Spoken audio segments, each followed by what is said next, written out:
actually got on the air before 10 after 9. Dun, dun, dun. Dun, dun, dun, dun. This week on the Geek EZ.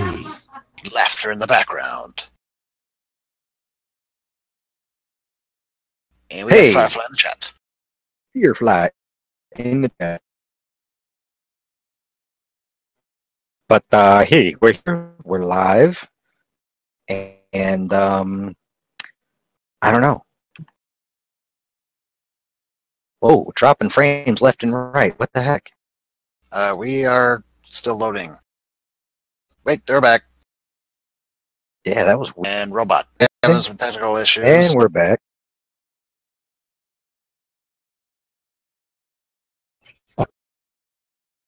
And here we go again. Clearly the tech monkeys are being lazy.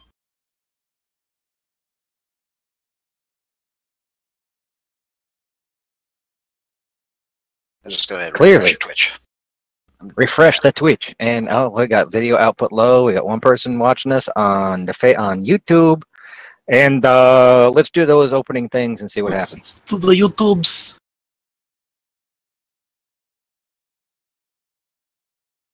Roll that beautiful bean footage. The following podcast is intended for mature audiences. The opinions expressed do not reflect this station or any affiliated partners. Listener discretion is advised. Ladies and gentlemen, welcome to the Geek EZ.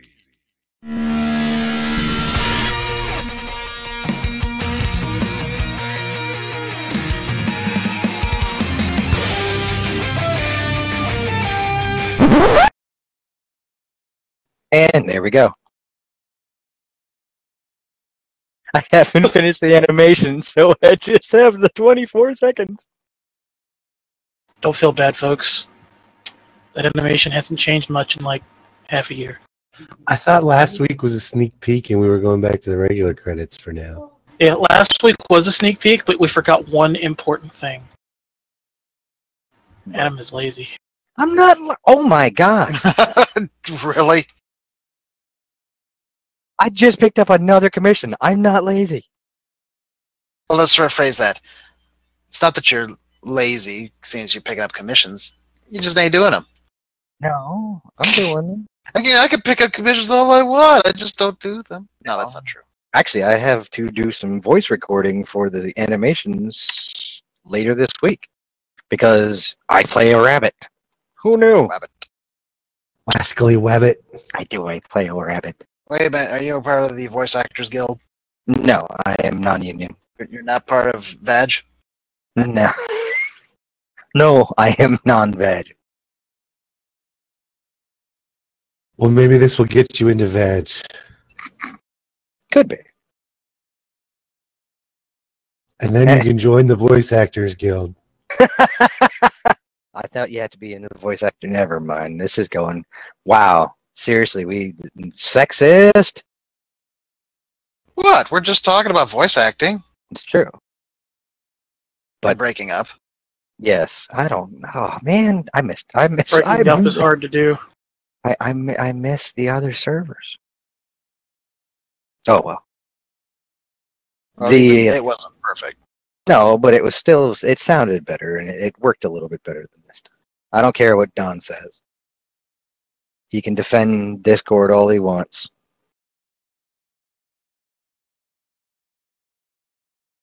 Hey, Which you know what Discord has that TeamSpeak didn't? What? Doesn't cost a dime. That's very true. Don't cost a dime, which might be why we're having problems. Could be. How dare we complain about that thing we don't pay for? What they say, you get what you pay for. Yes.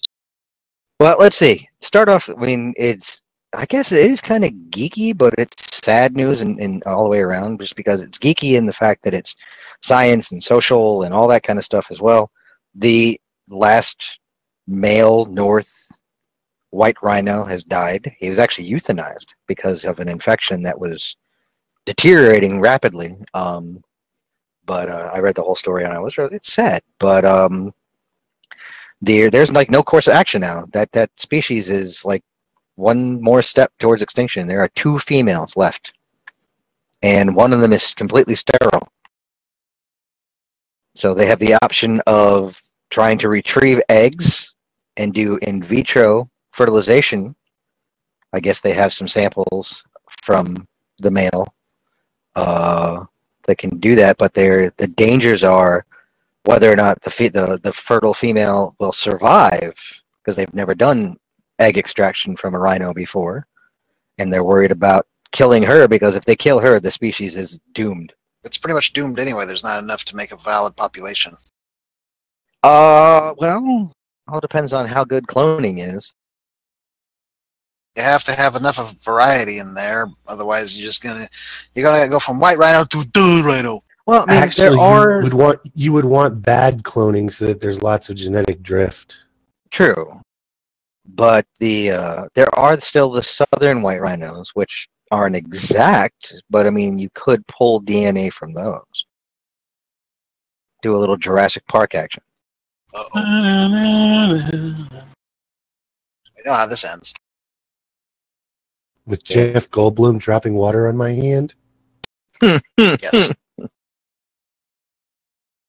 I don't know. It's sad to think that, I mean, there's a species that in the 1960s there were, what they say, 20,000 of them, and now they're down to 2 because for some reason people still think that those horns are aphrodisiacs.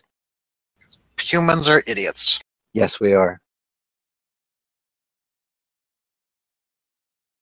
It's just, and what's sad is when I was reading him, that I mean, he was such a social creature, and that he had been raised by hands, so he wasn't afraid of humans. And when people were talking, he would always run over because he knew he was going to get scratched and stuff like that. I mean, it's really sad. It's beyond sad. I mean, it's like we have as a species destroyed yet one more species. And it was completely avoidable. Yeah. Superstition and idiocy is what pushed this one to the brink of extinction. I can't believe there's none in zoos or anything anywhere.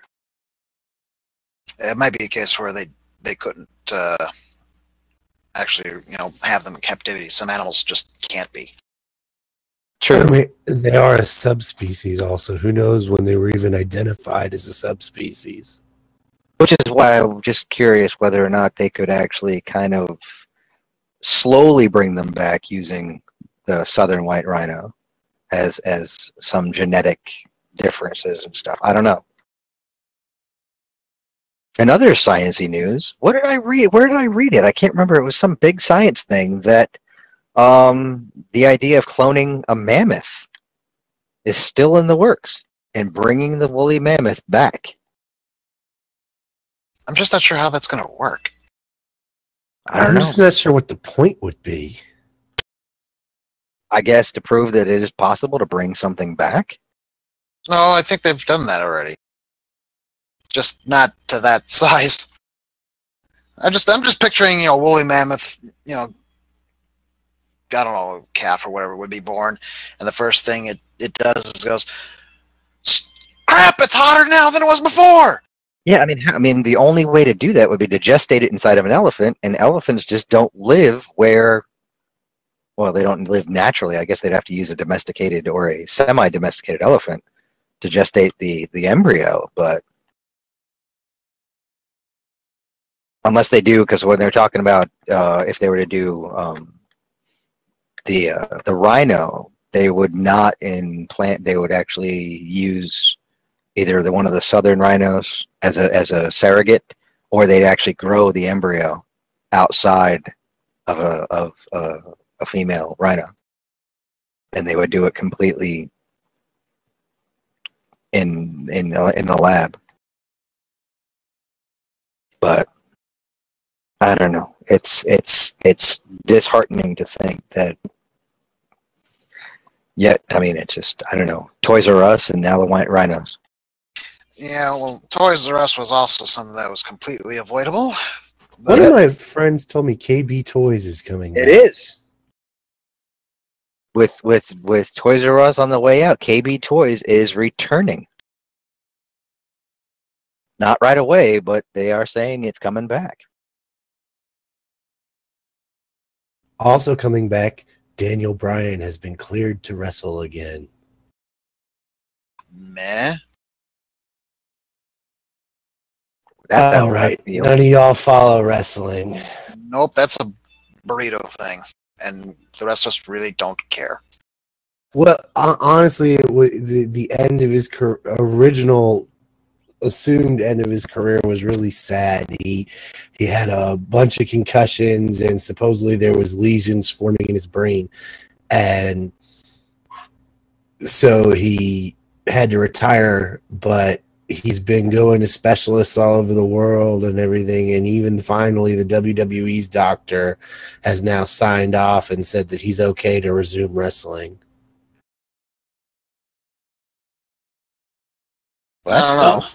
Oh, I know what Firefly is talking about, by the way, Tank.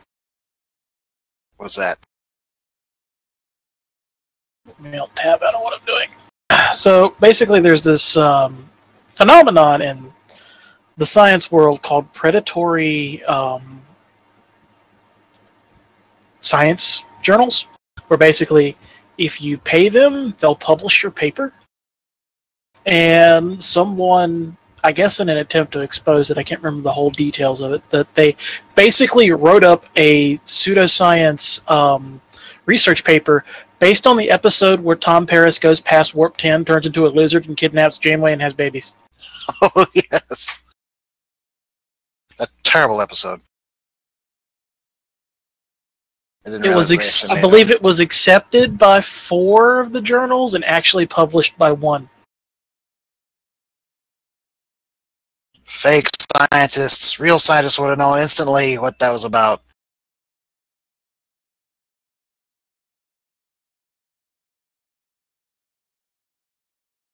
Very odd.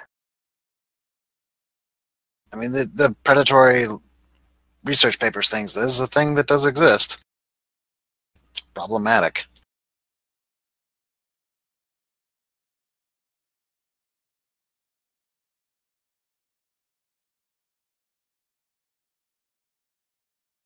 Hey, look, now I can have Twitch and YouTube up on the same thing. Oh my god! So anything else? I mean, I don't know. I mean, just sitting there thinking, there's not been a lot of news this week. Well, we did get the notification about the next expansion for Star Trek Online. That was today. Yes, that was today. I did not see the last week's episode of Agents of S.H.I.E.L.D. I feel like an idiot. Yeah, it was kind of filler. It really wasn't a big deal. They brought back a character from older seasons.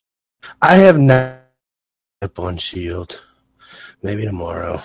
It wasn't Trip, though, was it? No, unfortunately, it was not Trip. Told you, he's not coming back. How much you want to bet they're going to wait for like the last episode of the season since they think it's the end to have him come back? That way people do a writing campaign. They've already written this as being the last of the series. I know. That's what I'm saying. That way people do a writing campaign to have another season. Because Trip. It's not going to happen. I still think he should have poofed out of existence on AOS and appeared in Agent Carter. That doesn't make any sense. Thrown back in time. His body crumbled. They need to bring Agent Carter back.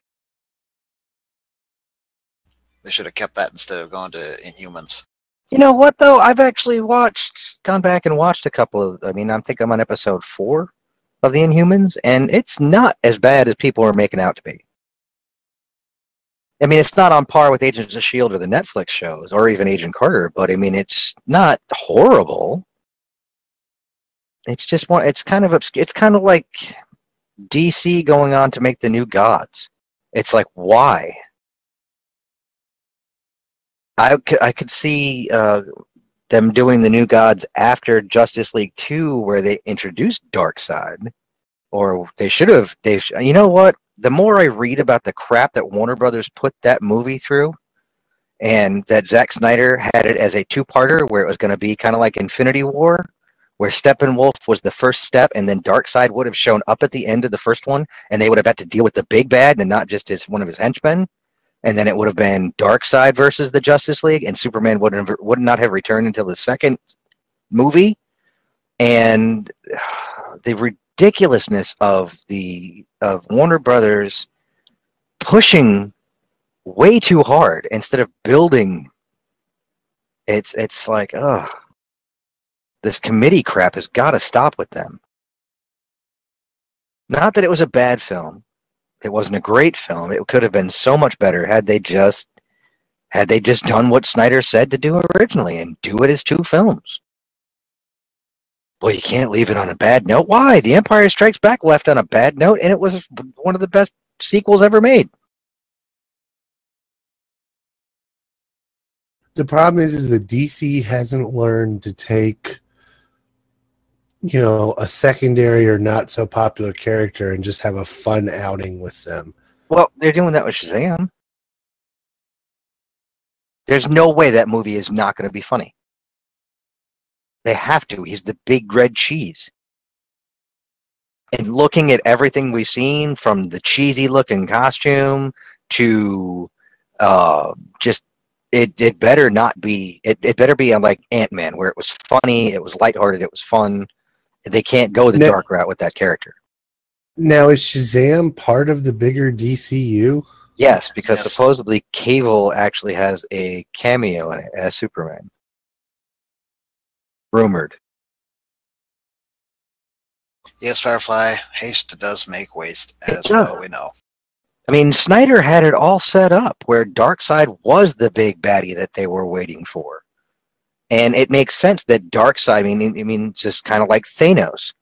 And it would have been epic to bring him in as the big baddie for the second film, where it really is world-ending. And that it's, I don't know.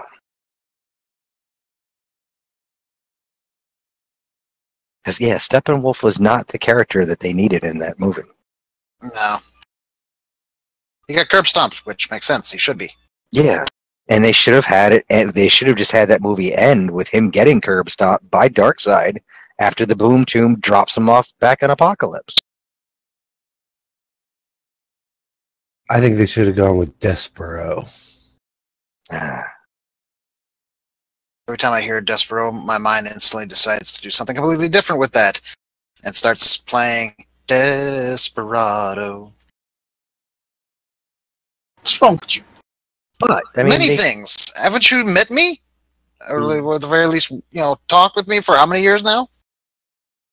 The only thing that actually was like a saving grace for the world building aspect that Warner Brothers just doesn't want to let them do for some reason was the addition of the end credit scene with Deathstroke and Lex Luthor, which did kind of lay the grounds for something bigger and better, more Earth-based, but something for them to take on.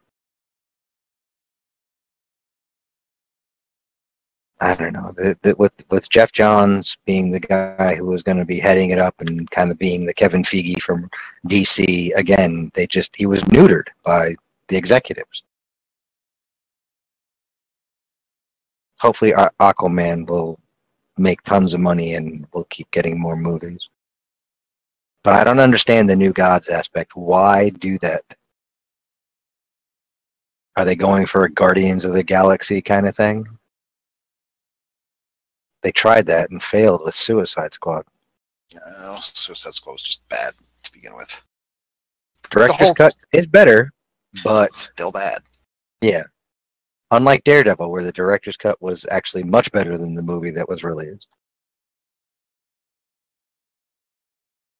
Speaking of which, got my tickets for Avengers. 8 o'clock, Thursday night. Dead center. Theater. No other seats had been sold yet for that show. The 7 o'clock show and the 11 or the 10 o'clock show were sold almost completely out. 8 o'clock show, there were no seats taken, which I don't understand, but I've got the Movie Pass thing, so I can't buy them early unless I go through Fandango. Mm. Not that I've really put it to work yet. I should. Have you guys been watching any of the little snippets they're releasing about the documentary that's going to be on the Blu-ray with Last Jedi that they've been posting online here and there? Little Ryan Johnson things. Yeah, the Ryan Johnson things and some of the stuff with Mark Hamill and how, I mean, it really is. I mean, it's touching to a point. Like they just released one today or recently of Hamill's last day on the Millennium Falcon and how it really did affect him. And it's like, it's like, I guess I never really thought about it. It's like Harrison Ford. Harrison Ford approaches a role, he's playing it, he gets paid, and he moves on. He doesn't seem to really attach to the roles the way other actors do. And it's like when people asked him, was it emotional to play Han Solo again? And he's like, I got paid. Whereas Mark Hamill, it really did seem to affect him, realizing that this was the last time, according to the movie, that film, that he's going to play that character. Unless they do things like the animated thing they just released as well, where he voices Luke Skywalker in the Forces of Destiny cartoon. Which so many people didn't realize they were canon. These suckers are canon. Little snippets in between. But yeah, he's like walking around, and it's like he's kind of tearing up a little bit, and it's like it was affecting him. It's the last time he's playing Luke Skywalker, which I doubt. I'm sure they'll bring him back as a Force ghost, but use the Force, Ray. Honestly, I was expecting that to be what they'll do with him, but so far we've seen nothing to that effect yet. Okay.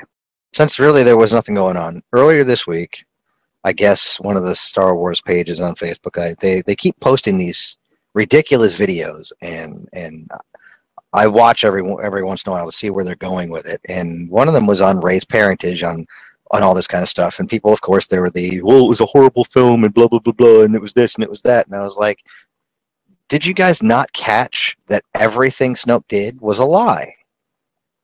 Everything he showed Rey about Kylo and let her see about Kylo was a complete lie. She saw Kylo Ren, Ben Solo, turning back to the good, turning back to the light, and helping her destroy Snoke and save the Resistance. That's what she saw. Did that happen? No. He let her see what she wanted to see. Always in motion is the future. Exactly. Whereas when I said this, it was like everything he said was a lie. Why would you think that what he showed Kylo would not also be a lie? How do you? Because my fan theory then wouldn't work. Exactly. It's like, how do you not? I mean, the best way to manipulate someone is to knock them to the lowest point they could be. And it's like, what are you going to tell Rey that is going to destroy her the most? That she is literally nothing. That where she comes from is nothing, and everything she is nothing. You rip that person down to their core, and then you take that broken shell and do what you want. That's what they were doing to Rey. I understood it. I understood it from the get-go. And after watching it multiple times, it's like, yeah, this is obviously what's going on. Does it mean that she is a Skywalker or a Kenobi or anything? No. It just means that, I mean, it's like, I have no problem if she really is from a new offshoot, but I don't think that makes any sense because this is the Skywalker saga. That family has everything to do with it, and Ben Solo being attached to it isn't enough to carry this on. But, I mean, it doesn't matter where she's from or who her parents are. What she was told is a lie. Yeah, I mean, I think I recall mentioning it right after I'd seen it.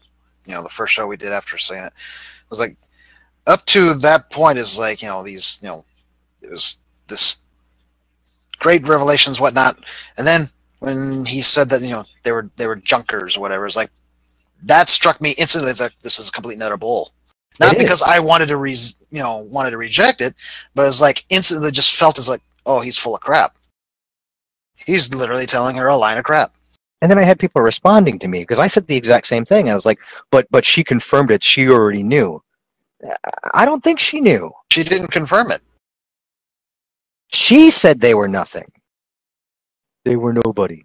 And that was, I mean, it was just like, it was shredding her down to what she isn't. I mean, her vision and all of everything she saw came from the dark side of the Force. So therefore, it's a lie. I mean, it was like, how do you do this? How do you push through? Snoke was manipulating her the entire time. Now, again, does that mean her parents were Skywalkers or something? No, it doesn't mean any of that. I mean, they can go anywhere they want with it, but there's something significant about her that makes sense. Now, a lot of people saying, well, it completely negated everything we knew about her because of what was said in The Force Awakens. Like Kylo was like, what girl? Well, now this is where my brain goes into, hey, let me theorize about some of this. Maybe it was Kylo that dropped her off on Jakku. I actually was like, wait a second, he's older than she is by at least 10 years. Maybe she was one of the Jedi students and she was a young kid and he took her and dropped her off on Jakku. And Maybe that's why. To wipe her memory? Possibly. Maybe she just doesn't remember. Maybe because of everything that happened. I don't know. But I mean, maybe Kylo was the one that dropped her off. I don't know.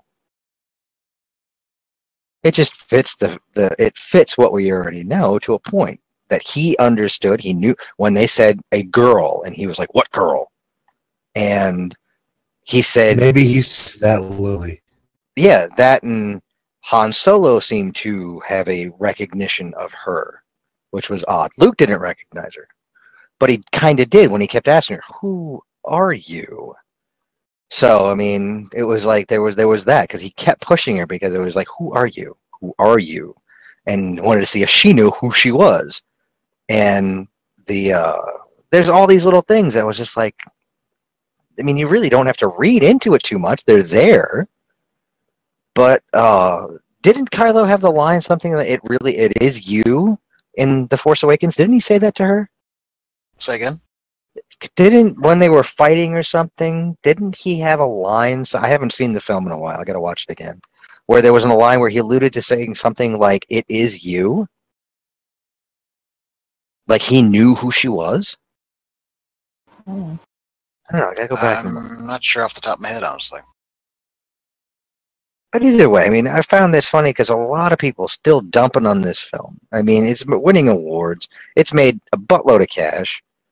It really isn't that bad a film. There are horrible spots. I mean, that whole Canto Bite thing was completely useless. It was completely unnecessary to the film. Holdo's holding back. I know people who will argue with you that says it's actually absolutely 100% necessary. Why? Would they give a reason? They did, and honestly, I can't remember because I ignored it. Honestly. They also felt that that the whole point is like, oh, he was very happy about this. It's like, oh yeah, they completely destroyed everything. They just took everything that everybody thought they knew and crapped all over it, and they destroyed it. It's not what you think it was, because they even say so in the film. It's like, I don't think that means what you think it means. I don't know. I see the aspect that it didn't do anything. It just got them off the ship and onto Snoke's ship. That's the only thing it did. And it was kind of like a red herring, just kind of get them off the ship, but it doesn't pan out and do anything. If anything, it actually hinders the resistance even more. They didn't do what they were planning on doing. They didn't get anywhere near it. All it did was set them up to get captured. Which I guess, that's more drama. I don't know. That and the biggest hole that I can see. There is a giant hole. Rose stops Finn from attacking the thing. They crash. They are sitting out in the open in front of what would be 10 giant AT-ATs and a couple of regular AT-ATs. The ATM, whatever they are, is in the AT-ATs. And he drags her all the way back to the base without getting shot? Apparently so. I guess. They were a little distracted by Luke. He hadn't gone out yet. Also true. You don't tell him to hush. Sorry. No. We will hush you, sir. I mean, Luke could have used the Force and blocked everything. I don't know, but that's the only one that really bothers me. The rest of it, I mean, Holdo not telling what's his name. A lot of people say, well, if she had just told him what the plan was, that nothing would have happened. It would have been okay. He would have eased back on his freaking out over Holdo. Honestly, I kind of agree with that. It really didn't seem necessary, especially considering the makeup of the Resistance. True. I mean, if anything, it made her kind of a bitchy character. I don't know. It made her, I don't know. I think it weakened her position instead of strengthening it. Yeah, I feel like they did it so we didn't like her, so her heroic sacrifice at the end it was supposed to impact us more, where I felt it had the opposite effect. Had they made us like her heroic sacrifice would have been more. Probably. Firefly is like, and if I was a counterintelligence officer, I'd be rather suspicious of Rose happening to have an accurate map of the supremacy with the room they need to get to clearly labeled. Very true. Yeah, that was a little like, okay. I mean, then again, they could have had someone on the supremacy in the past. That could be something that's expanded upon in a book later, and we already know how they got the Dreadnought plans and how they knew to take down the Dreadnought. That was because of the Battlefront 2 storyline. Yeah. And I wish they'd explain a little more of that. Where what's her name? I would have not Iden. Iden was the one who died. I'm sorry, spoiler alert. I was really honestly hoping they were going to have the daughter appear at the very end, because they specifically sent her off at the end of that expansion for Battlefront 2 to contact allies in the Outer Rim. Well, maybe she will show up in the next film, because there is an actress playing that role. I mean, she was there. I mean, the actress, the physical model of the actress looks identical to the woman who actually voiced her. Was I the only one that felt like Del Toro's role either got massively cut down or massively rewritten? Yes. No. I mean, I'm agreeing with you. Yes. I think he was either cut or, yeah. Because he's honestly, useless. Other than getting them out of the jail, he was kind of pointless. Yeah, more or less, but then again, the comic does expand on it a little bit. He's just very much out for himself. But even then, there's another example of just a bad decision being made. Even being out for himself, it felt like they were building up to something with him that just never happened. Other than, he shows Finn that the real world is different, which everyone keeps showing Finn that. Finn hasn't been in the real world. Matter of fact, the first time he went out into the real world, he got kicked in the head. Actually, no, it wasn't kicked in the head. He got hit in the head with the staff. Also, nearly died out in the desert. I mean, the real world's been pretty rough on him. At this point, I think Finn would be like, you know what, I'm out. Well, he tried to. Yeah, he tried to, and then he got shocked. You shock me with. Now, Rose's character, I don't know. It's kind of meh to me. I really hope JJ comes back and retools things a little bit with the three new main characters of Poe, Finn, and Rey. Well, we know JJ is going to point Finn back at Rey. I don't know. We don't know anything because JJ does that, mystery box thing of his. I just hope that he eases back. I mean, the only one that seems to be, the bumbling, he's like the Jar Jar Binks is Finn. He just bumbles his way through The Last Jedi all the way through. Where do no wrong. I mean, literally, it's like he is a crack shot. Finn is supposed to get highly stormtrooper, and isn't he considered like tactically gifted or something? Yeah, he was a janitor, which I don't believe. I mean, they built him up in the book that he was like the book that one of the canon books, like this highly specialized, extremely good at hand-to-hand combat and blah blah blah and all this other thing. Yet he was a janitor. He had an exemplary record. It might be a case where they rotated duties, which would make sense. Maybe one of the last duties he had before going on the mission to after, was it Tekka? Well, they keep trying to imply yeah. that Phasma doesn't like him. Yeah, because if you read Before the Awakening, Phasma's actually incredibly disappointed in him. Yes. Because she saw him as being an exemplary, like the perfect example of a stormtrooper. Yeah, it was his first offense. His going rogue was his first offense, and it was a big deal that when he left, it showed how bad it made Phasma look bad. That cut scene between her and Finn, should have been left in the film. Yeah, that was so much better. Where he calls her out in front of the other troopers. So much better. It's a shame they cut that. But also proves she ain't dead. Yeah, she's not dead.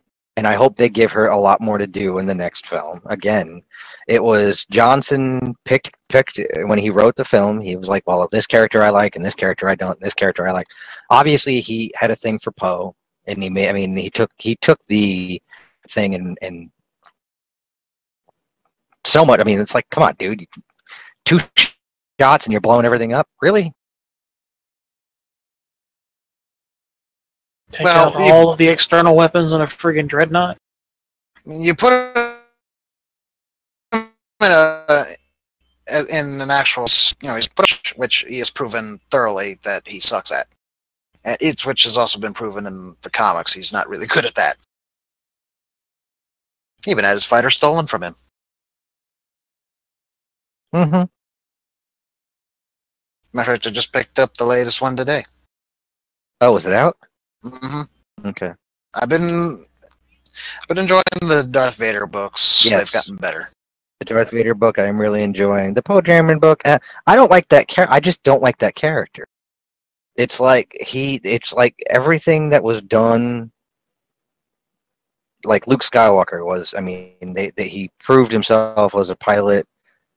He was good. I mean, they followed in his father's footsteps. He was good at flying, but even Luke didn't hit everything he shot at. I mean, it was just like that scene in Force Awakens where he takes down everything he shoots at, including guys on the ground. Which is why I still suspect that he's got some Force ability. Possibly. Finn does not. Finn is just Finn. I kind of wish they didn't kill Paige.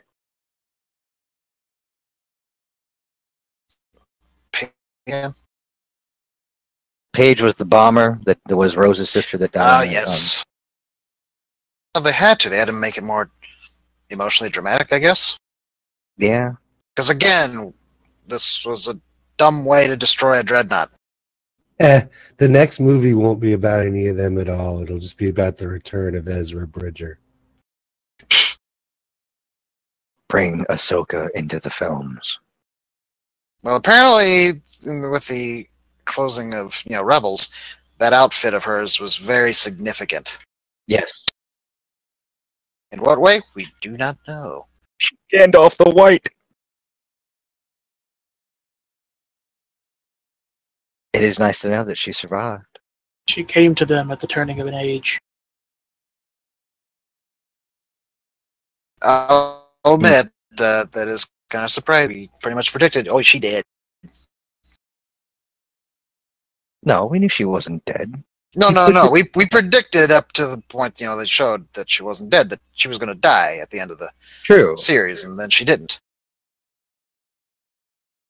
Well, because while Ezra saved her in the time chamber, it sounds like she went into hiding. Yes. No, she went back into the temple.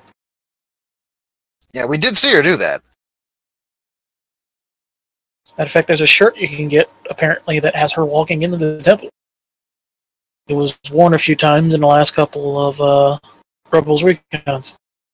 I find it very funny that two of the probably most beloved characters next to Han, Luke, and Leia stem from the animated series, and both of them created specifically for the animated series. Ahsoka and Hera.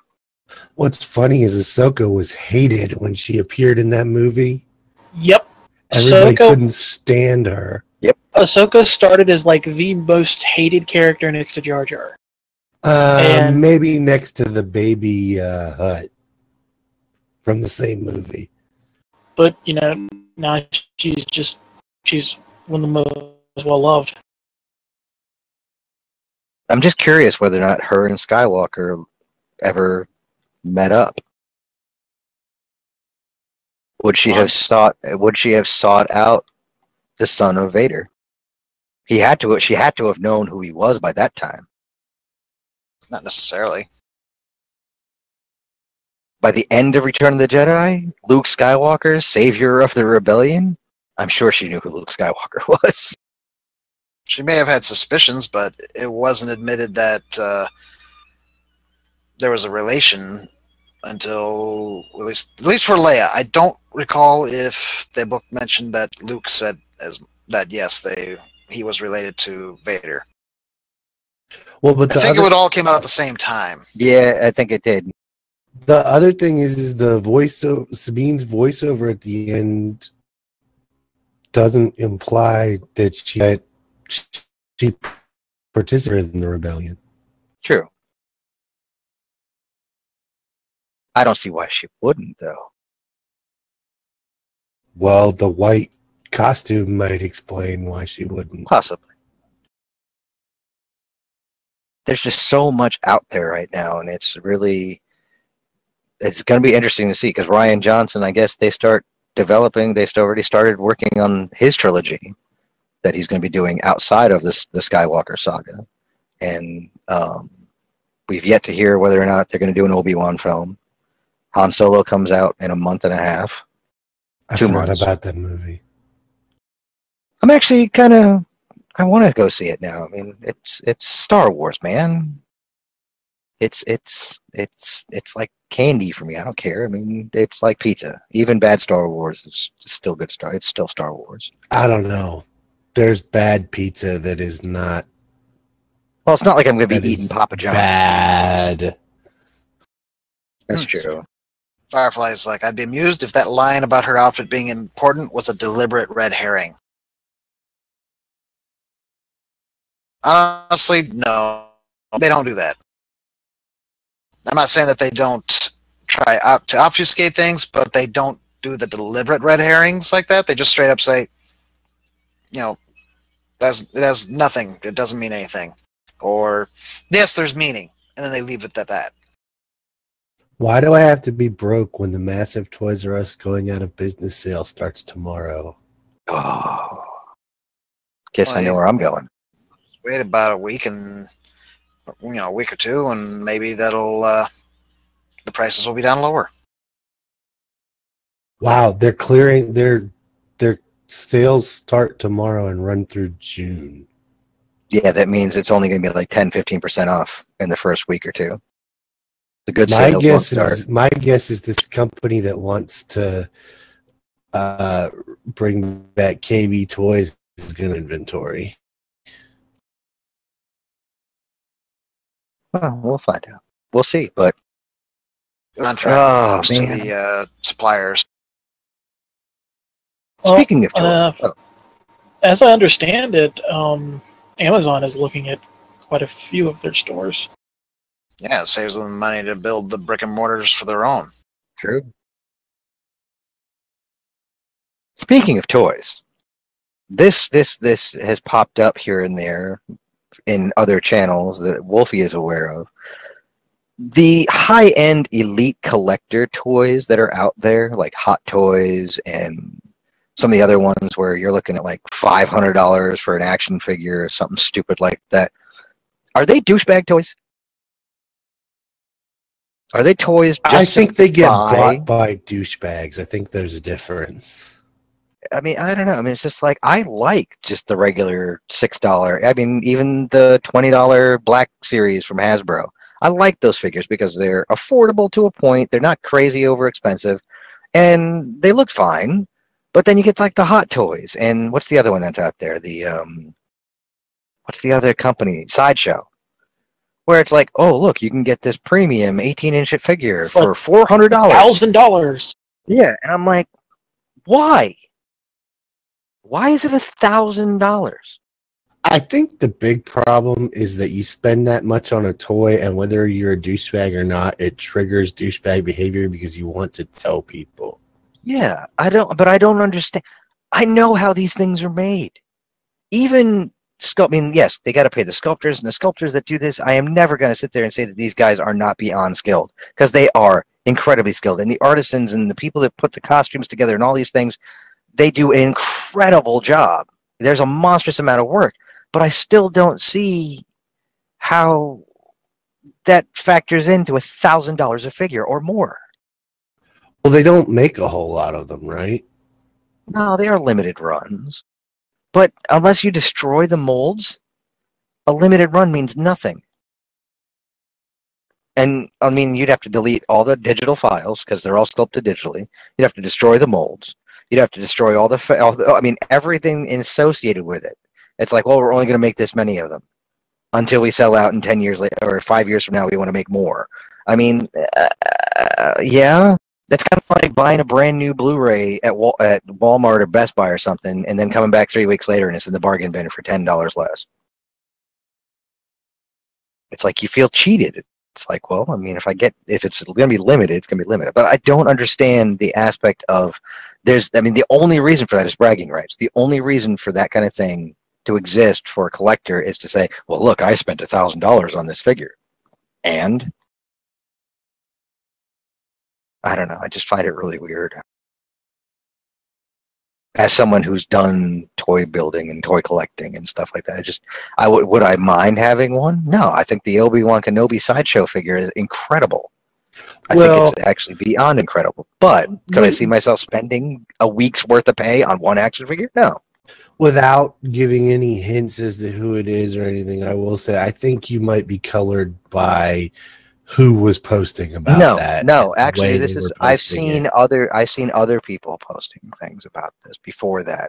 That just was like the one that put the icing on the cake, because that's where it was like douchebag mentality, and it really, because I've seen it, it was just like I'm just curious as to who goes out and pays $1,000 for these things. People who want to brag about it. The same people who want to complain that they don't want to spend $5 a month to watch Star Trek.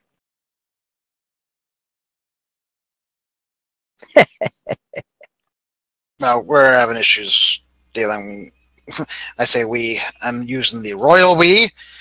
We're having issues dealing with the costs of 3D printed chips too. So we just have issues with costs. Period. That is they are pricey. $200 base price for just a primed. I mean, yeah. It's completely out of. One reason they're expensive is they're being intentionally wasteful, because they're making the models solid, and they have absolutely positively no need to do that. When it comes to 3D printing, especially when you're printing with resin, which is what they're doing, you have a hollow model that has a lattice or a honeycomb grid inside of it, and making it solid provides very little to no extra structural integrity other than making the damn thing heavy. Yeah. So I didn't realize they were going to be solid. They're being intentionally wasteful, and because they're using resin, there's less cleaning involved. And so I can go ahead, that they could very easily sell the base model for at least half of what they're doing and still make a profit. I mean, Shapeways and stuff, those guys, they don't charge that kind of stuff for their models, right? No. Although when it comes to Shapeways, it's a case of apples to oranges, because you're not going to find you can't scale up one of their models to 12 inches and then adjust the price. So it's an apples to oranges sort of thing. Okay, yeah. I mean, would I mind getting one? Not at all. I would think it would be awesome to have the. Oh, I'd love to have one, but I mean, in this day and age, this economy, who do they think is going to be able to buy those? Crazy fanboys. Well, there are people who put in orders, so it is a thing. I only know 2 people who are able to do so, and one works 80 hours a week, and the other one pretty much has a IT monopoly on an island.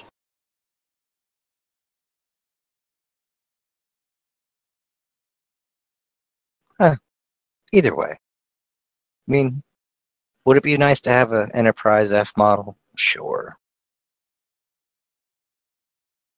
You mean a good Enterprise F model? Yes. The USS I made this. No, an actual F. I wouldn't mind having a copy of the F. Now, come on, you need to have the USS I made this. Of course I do. Do I have $200 I can drop? No. Well, we know what you should be charging for your voice acting guild rates. No. Actually, I think base for that's usually like 180. So I mean, See, maybe, yeah. I don't know how many lines I have to do. So You also need to see if you got to do anything that's going to stress your throat. no, actually, I can do that voice really easy. Don't say that. I can. Freaks my kids out when I do it. The original cartoon, they're like, "Oh, Daddy, that is you." I was like, "Yeah, it is me." Then they No, get it's all not. excited. They get excited because Daddy was in a cartoon. My dad was in a cartoon. Yeah. Cartoon that not too many people saw. Well, and actually not true. There's at least, 5,000 units of it out there floating around.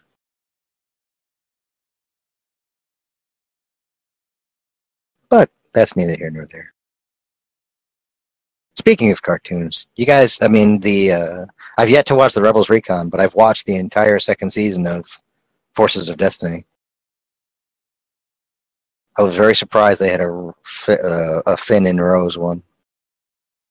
The Luke and Yoda one was pretty cool. The Ahsoka, Anakin, and Padme one was pretty cool. The Jyn Erso ones, they're trying too hard with Jyn Erso. Jyn Erso was fine for a one shot. She doesn't need to be. You don't need to keep going back to that well,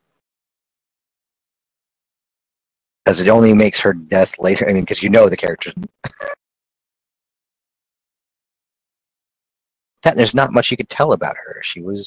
It's like they keep trying to make her this heroic character, and it's like she really wasn't heroic. Not right off the bat. No, not really.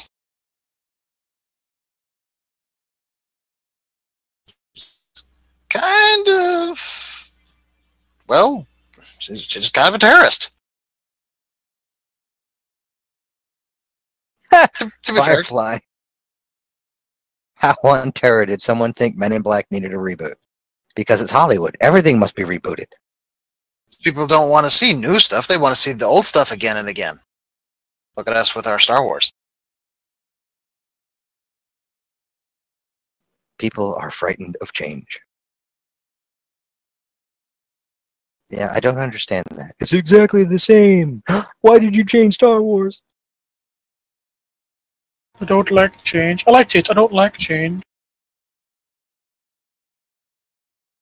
On a completely different geeky note, something exists that I had no idea existed, and I need to buy it because it's only $35. Oh man, here I go.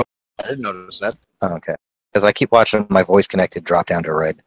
The Marx Brothers, as I don't know how many people out there know. You guys know I'm a big fan of old classic films, and the Marx Brothers being probably the introduction to me, the old comedies and stuff from 100 years ago or 90 years ago, whatever it is.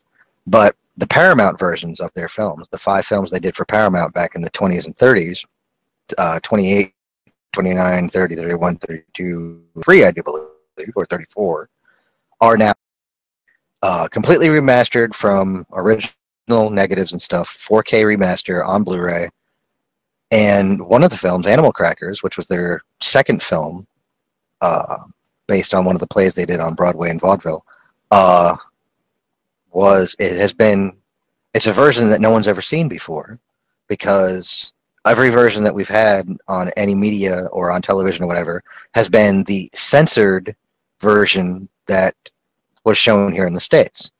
There was a copy of it found in a UK film library that has been completely untouched. It is the original film, as was intended by the Marx Brothers to be seen. Now, it could still be rated G by today's standards because it's all double entendre and double speak and stuff. But I'm like, I need to get these movies. And I've seen video clips and stuff of the restoration. And it's incredible for a film that's almost 100 years old to look that good. So I must grab them. So if you're a fan of any classic films or classic comedies, or if you've never actually watched any of them, I would say start with the Marx Brothers and then work your way from there. Because they're still funny today. Watching Groucho Marx run circles around verbally is still incredible. I believe, Alistair, you had a geeky thing that had you upset today. What? Death Battle? Or whatever? I don't want to get into it. There's other stuff that's upsetting Alistair on the Facebooks and on the social stuff that we're not going to get into. I just think it's funny. Like the fact that they sold all of his data to the Republicans, and now they just won't shut up and keep contacting him, try to get him to join. It's not working. I may be exaggerating. He's referring to the Facebook data breach that was from like yes. 2014. Not really a data breach. It was apparently legitimately sold. I'm talking about the big imbroglio thing going on right now with the Cambridge whatever analytic guys who literally did sell the data of like lots and lots of people to target voters. But supposedly they accessed far more data than they were supposed to. They stole a bunch of it. Point being, that's messed up. Also, they don't seem to realize Alistair's not Republican. No. Alistair's not Democrat either. He is just Alistair. He's a human being with a heart and a conscience. I am Lord Thunderkick, and I approve of this message. Now do your own goddamn research. I'm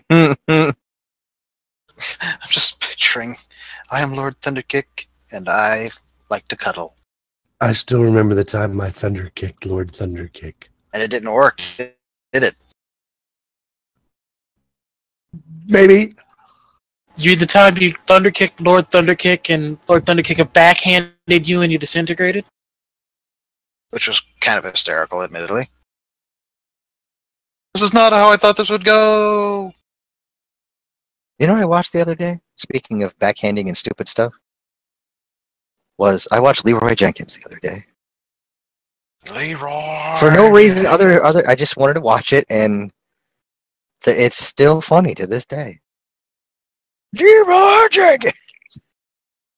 It's the response everybody else has.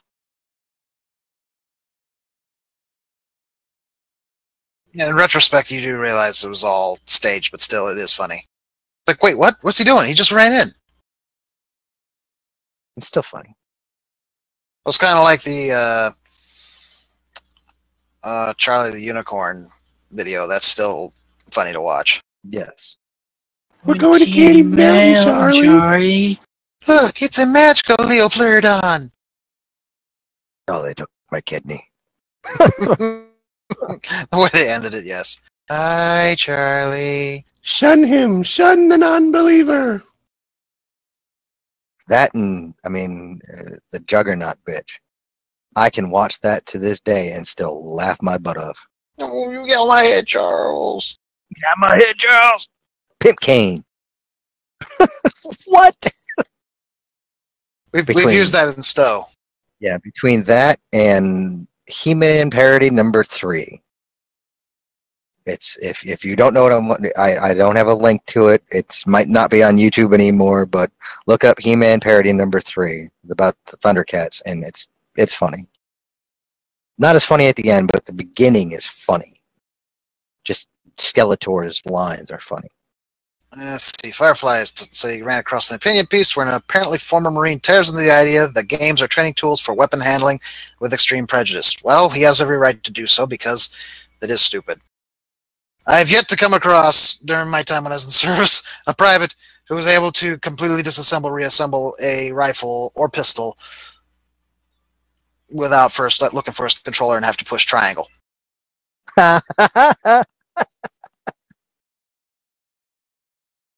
PlayStation. You just made a PlayStation reference, man. Just remember, you have to press F for specs.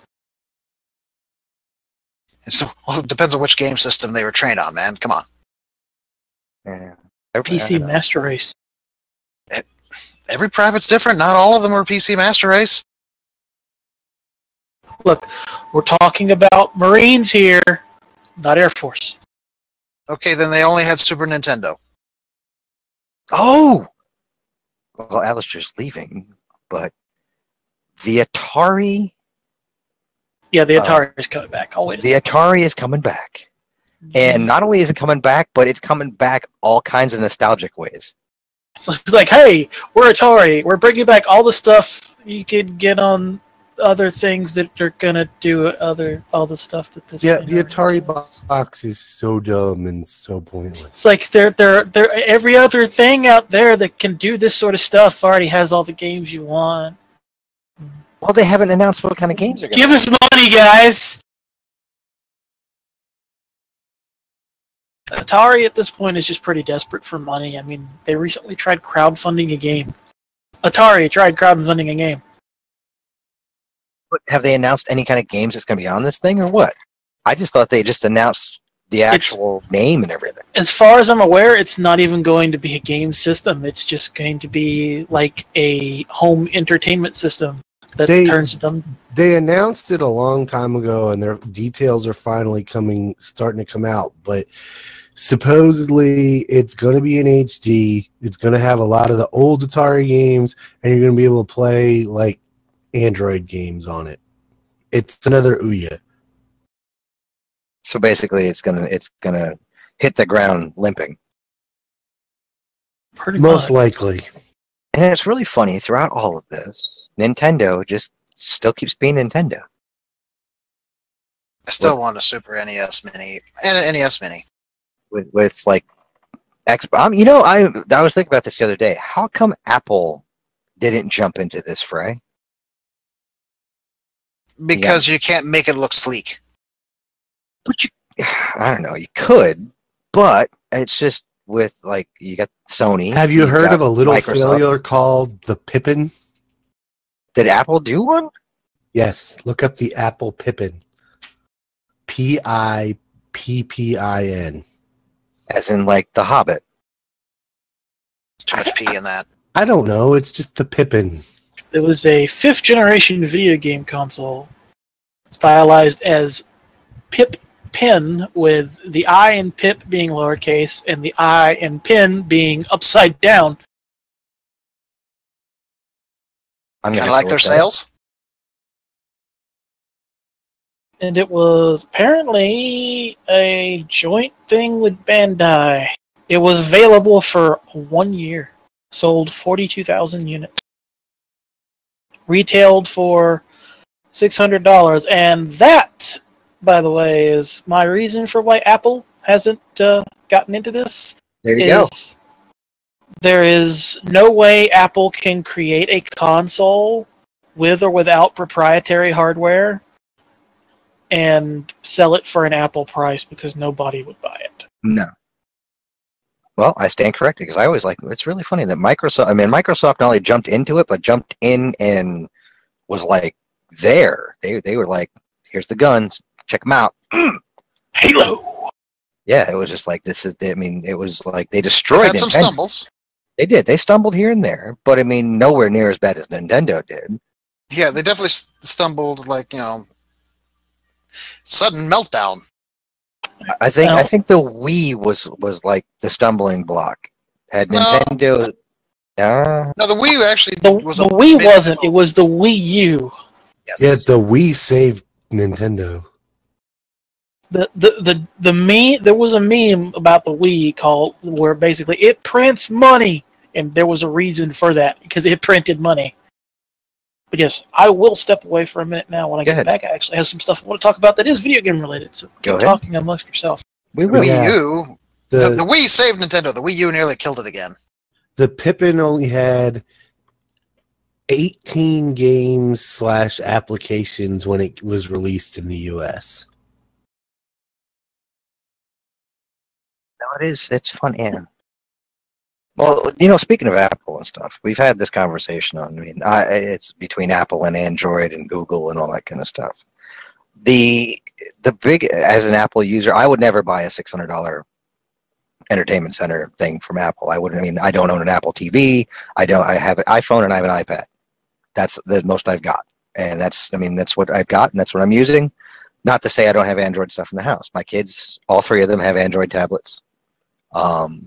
They're low-end tablets, but I mean, well, I don't know. They're not low-end. The Amazon Fire, which is basically Amazon's version of an Android system that you can. Well, it depends on which version of the Fire. The newest one, the 8. We got them for a really good deal at their birthdays. They were like $45 a piece, which was really good. Still have? Did you get the one with the ads or the one with the ads disabled? No, we got it had ads, but I called. And I said, hey, what's the freaking deal? I mean, it's just like there is nowhere, anywhere in the literature, and I complained. I was like, nowhere in the literature on these things that say that you have to pay an extra fee. It's not. It's only when you open the box. I mean, I think they might have changed it or something, but I still, if you go look on things, I mean, it doesn't say you have to pay the $15 to get the ads removed. So I was like, what's the deal? It doesn't even say it on the outside of the box. And I asked him, I was like, how come this isn't made aware? It's like, well, they should have made it aware when you bought it. I was like, no, I wasn't. I was not made aware that I had to spend. I mean, well, that's why it's so cheap, is because it's ad supported. They took them off for me. I don't know. I guess I've just always been aware that the cheaper Fires have the ads. I didn't know because we had never gotten Fires before. We've always gotten the cheaper tablets for them because I don't want a kid to have a $300 tablet. They're going to smash it. They're going to destroy it. See, Amazon keeps... They've changed track on the Fire some, because at one point there was actually 2 levels of the Fire, and not even referring to the ads. You had the HDX, which was actually a fairly high-end HD tablet, and then you had the regular like Fire HD or whatever. But I don't think they've got a level like that anymore, like a super high-end one. No, I think they've moved on now. No, they do have they have the HD. The 8 and the 8 Plus or the 8 or whatever. They got the 8s, and I mean they had the ads. The ads are gone, but it's an Android tablet. It actually is the Android operating system that's been proprietized by Amazon. So yeah, I knew that. I knew that they're Android. It's really funny. Their version. I think it's Lollipop. Was Lollipop 5 or was what Marshmallow? No, Marshmallow was 6. So yeah. Okay, no, they've got the Fire HD 10 now, which is they have the 8s. They have the 8-inch, and then again, we got a monster. I mean, we wouldn't have bought them unless we had a really good deal on them. And I will point out the next time you go to look at the tablets, if it says with special offers, that's the ads. Okay. Well, that didn't. Yeah, it didn't click for me. But either way, I mean, they were really nice about it. They took the ads off, and they said this is a one-time thing. If you buy any more, we're not going to do it. You have to pay the money. I was like, fine, whatever. But there are ways around it. I actually have Google installed, the Google Play Store installed, so all of the stuff can go on there as long as you can get it. This is where my complaint with the Android operating system comes in.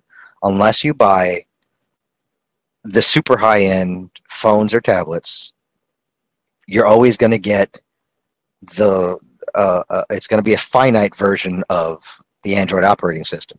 And even if you get a higher-end tablet, it's not a guarantee that you can upgrade to the latest version of the Android operating system, which I find really odd. I was like, wait a second. Well, it's because it can't run this, it can't do this, it can't do that. And I was like, yeah, but this tablet can. My son has a Samsung, or had a Samsung. He just went and bought himself a new tablet because he was tired of not being able to download anything because he could not upgrade to any version higher than he had on his tablet. That's true. But to be fair, you get the same thing with the iPads. you can go They back. stop support. They stop support, but I mean, I think let's see, you can go up all the way to 9, iOS 9 on the tablets from 5 years ago. Well, I will point out, with Android, it's kind of a planned obsolescence thing. They all And do it, man. the They other thing is that Google doesn't require companies to push updates. So some, like Verizon, will update, say, a Note 7 or whatever to the next operating system, but AT&T might not. Yeah, but it's also just if you're getting something that's just Wi-Fi version. Like they've all just got Wi-Fi. It's like they're not phones; they're just Wi-Fi tablets, not on a network. And he just, I mean, he spent his own money. I was really proud of him. He saved his money. He's like, I want to get a new tablet, and we found him a good deal on a tablet. It's a Lenovo Tab 4.8, which it was just made last year, and he was able to go all the way up to 7.1 on the Android system, and it's updated twice since he's gotten it, and it's only been 24 hours. And he can get basically anything he wants. It runs really smoothly. It's a nice system. I was able to put all my parental stuff on there. It was cool. Same with the Fires. I was able to do all of that stuff with theirs, even though technically the Fires only have Android 5.1 or something like that. Technically, Well, technically, they're running Fire OS. yeah. Well, Fire OS is basically Android 5.0. Oh, I understand that. I'm just Yeah. okay. There's 3 levels of the Fires now. There's the Fire 7, the Fire HD 8, and the HD 10. The 7 and 8, the main difference is size, the HD screen, storage, and it looks like sound capabilities, because it looks like they're running the same processor. Yeah, it's other peripherals and stuff like that. I think the biggest thing I have is there's so many different versions and so many Android options out there of the actual mechanics of it. Like you can get a LG, or you can get a Samsung, or an HP, or Huawei, and they Huawei or something. Huawei, whatever it is. But there's no guarantee that the machine that you're buying, even if it's got the processor that can run it and all this kind of stuff, that the Android updates are going to be available to you. Whereas, I mean, you go 5 years back on an Apple product, 3-4 years back on an Apple product, and they're all going to update. Well, unfortunately, and that's fragmentation. Fragmentation has been an issue with Android for a long time. And I think that, I mean, it's like people's like, oh, you're an Apple snob, and it's like, I'm not an Apple snob. I just like knowing that if an update comes out, I'm going to get the update, and I'm going to be able to update my phone. I mean, my phone is 2 years old now, and it still updates. Yeah, the thing is, when the update comes out, it is going to update your phone, and it's going to decrease your battery life. I thought they canceled that. No, you can still go get the new battery, but I mean, it didn't destroy my battery life. My battery life was destroyed just because I kept charging my phone wrong. I destroyed my battery. Well, now, but that's not the first time that Apple has been accused of using the updates to bork older. And they phones. and they got nailed for it this time around. They got nailed hard for it, and they were like, okay, we'll replace your batteries for like 1/3 the price, and it's no big deal. We'll fix it. But either way, but you can't tell me that the other, and like Samsung and the other guys don't do that too. That when they update their higher end phones and stuff, they're not there. It's like, oh, you can get the update, but I can't say that they do. I mean, honestly, Apple phones you generally have to replace every generation because of what they're doing. I don't usually have to upgrade for 3 or 4 generations.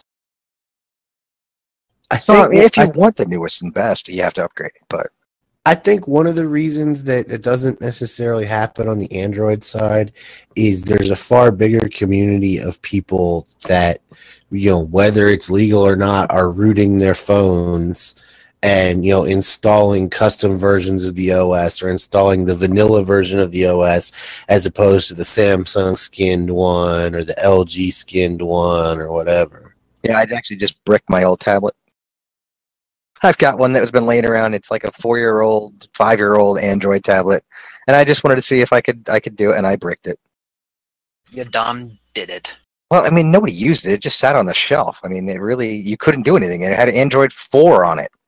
It's like you can't even get software on the Play Store that'll run on it anymore. Nothing would run on it. I think I could run like Netflix, and even then, I had to sideload it because it told me I couldn't. It wasn't my thing wasn't compatible with it. I had to sideload Netflix onto it. But that's not. I mean, either way. I mean, I bricked it. We still have his Samsung. I've got an old Android phone that we grabbed for I think $10 on a clearance thing that I think it has an Android 5 on it and stuff. But I mean, like I said, I mean, they're happy with it. I was more than happy that his Lenovo upgraded all the way to 7.1. So, I mean, he doesn't have the latest and greatest, but he can now download almost everything on the Play Store, and it's fine. Either way, I mean, it's like we got them both in the house. The customization stuff, I don't care. And I mean, I haven't upgraded my phone now in 2 years. So, I mean, I've got it, iOS 11. I'm happy with it. Or 10 or 11. Either way, I mean, it works. My phone, it's still doing a day and a half on a charge. Unless I really go crazy playing games or stuff on it. And I might not upgrade. I might wait till they work the bugs out on some of the newer phones. And that's the one thing that I can say is my phone is not great on battery life, but that's because I run a bunch of shit on it. Yeah, I got stuff running in the background constantly on mine that I know is killing the battery. But either way, it's neither here nor that's the one thing, the disconnect and that kind of stuff on the Android operating system, that it's all over the place. The fact that you can go on Amazon and still buy brand new in the box, never touched Android devices that can only go as far as 4.4. It's like, why would you want to do that? Well, it's only like $15, $20. Yeah, well, you're going to not be able to do anything on it because everything on the Play Store requires 5 or higher. Because they got rid of that whole older version thing. So did Apple. I used to love that. It's like, well, you can't run this, but you can get an older version. Oh, cool. Well, give me the older version. You can't do that anymore. Well, to a point, I mean, I think you can still get at least like the generation before. Well, I know our iPod, we have an old iPod laying around here that was given to us that I think it runs iOS 6. And if you were to go to iTunes or whatever, and you try to download something from the App Store, it would say the newest version is not available, but you can download the older version. And they don't have that anymore. And same with the Android. There were Android apps that I used to be able to get on their really old tablet phones or whatever they had. It stopped doing that. And I was like, oh man. But it's all right. I mean, I just think it's funny.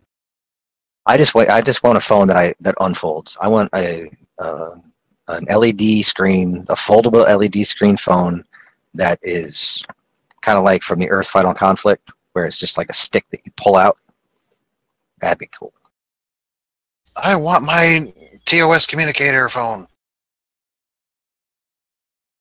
Go back a few years. Do they even make flip phones anymore? Yes. Like the Razor? My father-in-law uses a flip phone. The last smartphone he had, or touchscreen phone he had, he threw out the window of his truck. What you're saying is it went over well.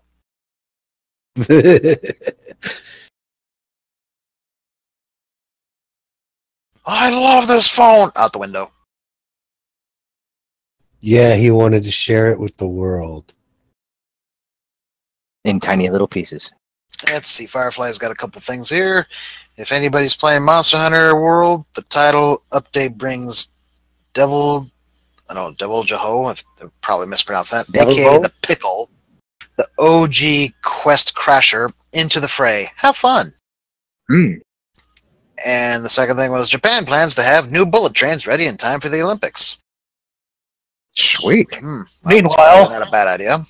I miss my Meanwhile, Sports Amtrak. Illustrated football phone. Yeah. Meanwhile, Amtrak still doesn't get the funding needed to actually do that sort of thing.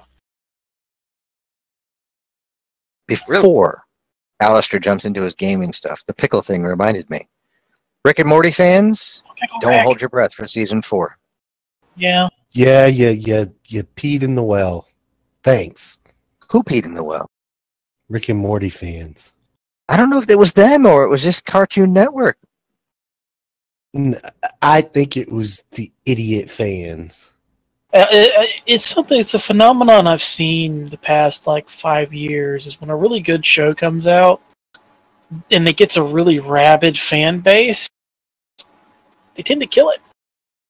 Yeah, I mean, Because you could tell Dan Harmon reached a point where he could not stand the people that were enjoying his work on Rick and Morty.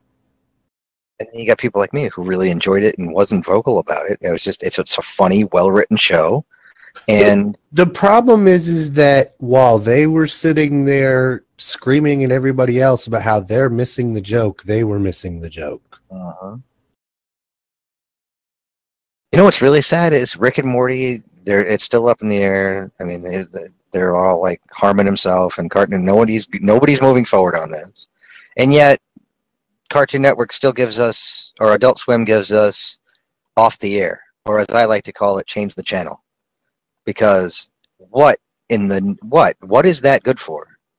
What is it? I haven't seen it. It's a show because I'm up late at night, and it's usually right around 2 o'clock, 3 o'clock in the morning.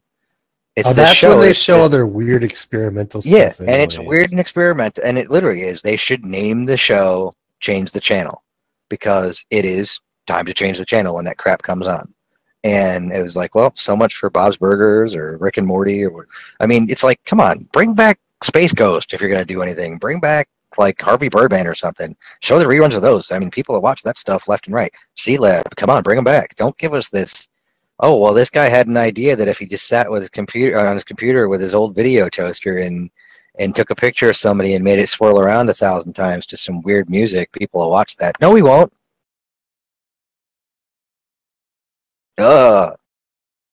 Speaking of shows that were supposed to be on Adult Swim, the Adventure Time series finale is coming up. I thought it had already ended. Yeah, me too. I actually made that comment on one of the posts on comic book or whatever. They're like, "Oh, the season." I was like, "That crap's still on." How little we knew. I haven't watched it in a long time. I used to enjoy it, then I missed a bunch of episodes, and when I started watching it again, it was like weird. I blame that show and Maybe. oh, that's weird. We just switched servers. You just disappeared for a while. Yeah, Really? It was all you. Yeah, we completely switched servers on my end. You disappeared completely mid-sentence, Twitch stopped, and... That's funny because YouTube never stopped. Yeah, well, Twitch is right now showing us where did my sentence end? You blame. Oh, I blame those shows for the degradation of cartoon styles and just the idiot look that cartoons got after those shows aired. That ridiculous look. I was told I could draw in middle school, so I'm gonna make. Did you ever watch Chowder? I mean, Chowder is horrible. Rada. Oh, hang on, guys. Twitch is not back. No, Twitch is not back. Everything's dropped off. Yet we're still streaming on YouTube. Go figure. I wonder if it was restream. Oh, there we go. It came back on. Twitch is back up now. Twitch is back up. Technical difficulties, folks. Well, I mean, what is it? There's Steven Universe, which I know, Wolfie, you like and join, which the pseudo-anime style... I'm behind on Steven Universe, but I do enjoy Steven Universe. There's a few other, there's another one out there that I look to like that 80s, they give it that 80s look to the cartoon animation style, which I don't mind. I think it's kind of cool, but the Adventure Time was the one And when I saw it, and then they started doing Lucky Charms commercials in the same style, it drives me nuts because it really did look like stuff I saw people draw in like middle school. And it was like, hey, look, this is, I mean, yeah, we're cool, and look at the style. And it was like, come on, man. With all the programs out there and all the talented people out there, this is what you come up with? Is this look, I mean, this horrible, I mean, it's hard to watch just because it looks bad. And it's like, if I can't watch a cartoon because it looks bad, I don't want to watch it. Which is true. Yeah, I'm totally there with you. It's like watching it, and it was, regular show was the same way. It wasn't as bad, but it still had that it just felt cheap. There's that one OKKO or whatever. That one looks. I don't like the animation on that one. And I know it sounds petty to say those kind of things, but I guess because I don't know, the cartoon thing for me, animation knows. I wanted to go into animation for a really long time and studied it, and I know how it's done, whether it's television or film, and frame rates and drawings and how many animation cells, and then there's the new stuff that you can do that's all puppet work, and that's how most of the stuff is done nowadays, and Family Guy is done that way, and SpongeBob and all these other guys. It's not hand drawn anymore. It's all done with like puppets. Honestly, but I can't even remember the last time I turned Cartoon Network on. I watch Adult Swim occasionally, but my kid doesn't watch anything on Cartoon Network. No, mine don't either. Now, and still technically a teenager as he's 19. Now that he's out of the house, nobody watches anything. I mean, I can sit there and watch Gumball or Teen Titans Go, but I don't seek them out. Steven Universe is about the only one that I would seek out. Adventure Time, like I said, I fell off the wagon. We Bare Bears is funny, but nothing like draws me in. Like, oh, I have to watch We Bare Bears. We Bare Bears for me is about as entertaining as slamming my testicles with a hammer. It's like watching flies. Hey man, some people are into that. I guess, but I mean, it is. You know, it won a BAFTA award. Yeah, I know, and that's Cartoon Network shows. And Adventure Time has won an Emmy and a Peabody. Yes, I realize this. Again, but the shows. How do I put this? There's no. I mean, a lot of people will argue with me on this. They play to the lowest common denominator with those shows. Well, the biggest one that did that was Regular Show. Regular Show. Adventure Time. I've watched. Yeah, and I've seen some of the episodes. They do have intelligent stories, but they throw in crass humor and stuff, which is aimed at a lower. That just like I said, that's like not as bad as it was intended for. It was intended for Adult Swim. The thing about Adventure Time is there's a lot going on in the background with Adventure Time.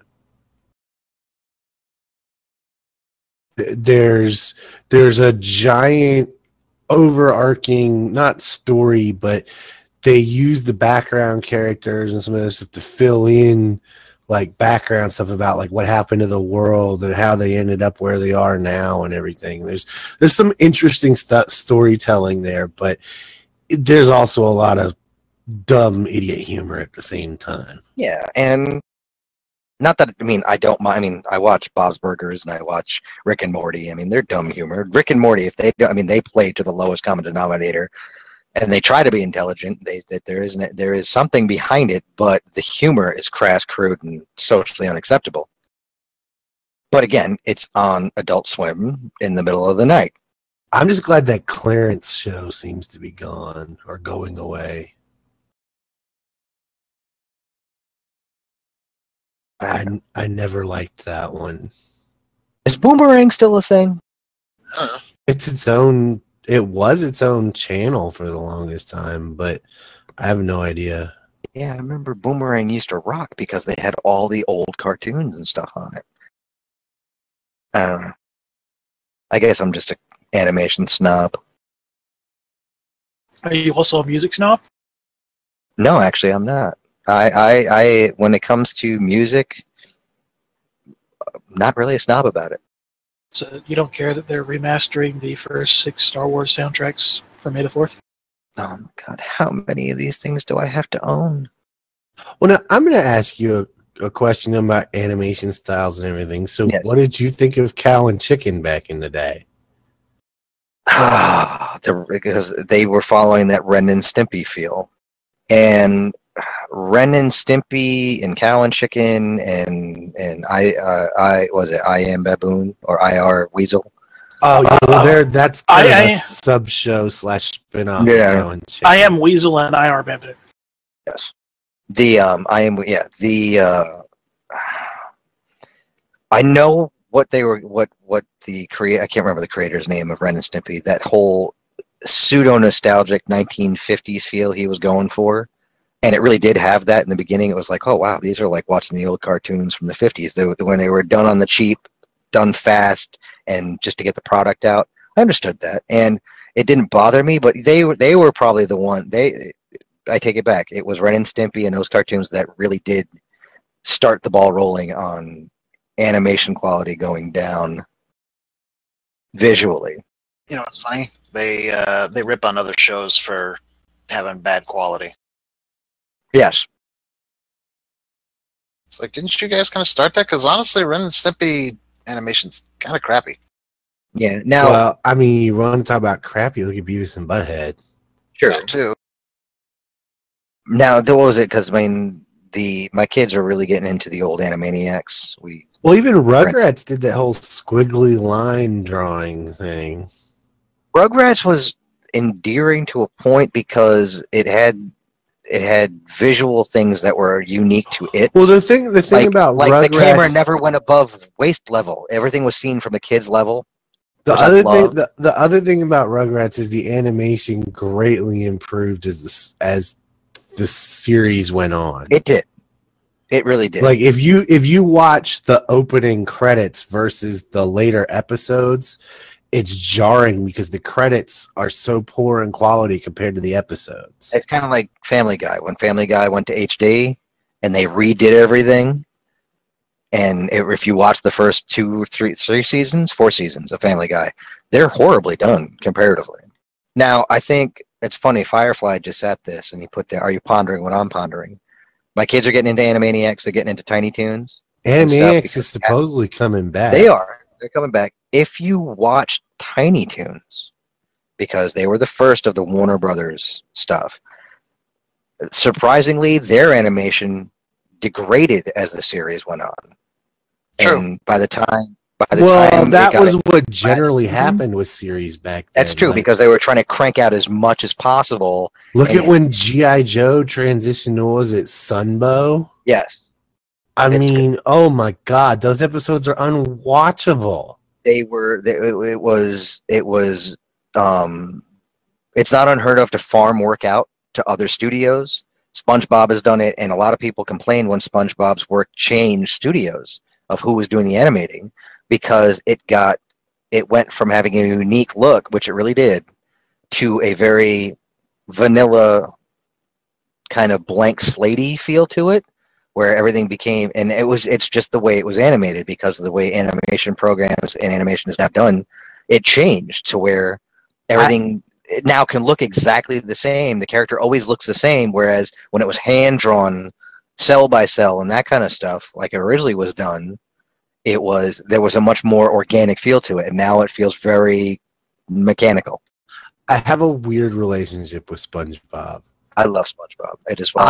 I was way into SpongeBob when I was younger, but now as a parent, I can't let my kid watch it. Really? It's one of the few cartoons that, because it's so mind-numbingly stupid, I don't mind my kids watching it. But that's part of why I have such a hard time letting my kid watch it, I guess. And there have been, and I don't know how valid these studies were, but there's been some suggestion that it has a bad effect on children's brains. That it does lower intelligence. But there's nothing overt. I don't have a problem with the characters of the show. Like I said, I used to love it. I just, for my kid well, she doesn't really like it anyways. Yeah. Like she's well, for one thing, she's special needs, and she's still more into the PJ Masks and Mickey Mouse Clubhouse style stuff where they're kind of talking to. Well, PJ Masks doesn't really do it, but she likes the shows where it feels like they're kind of talking to her. Yes. My kids kind of like those too, like the Mickey Mouse Clubhouse, the Paw Patrols, and those. What's the other, the science one, the engineering one that's on it? Rusty something or other that's on Nickelodeon now? Rusty Rivets. Yeah, my kids kind of like that one because it's STEM based, which is awesome. But no, SpongeBob. Oh, well, go ahead. Before we get too further along towards the end of our show, wasn't there game stuff that? Yes, Alistair wanted to talk some game stuff. Just being patient. No, go ahead. We got half an hour. It's half.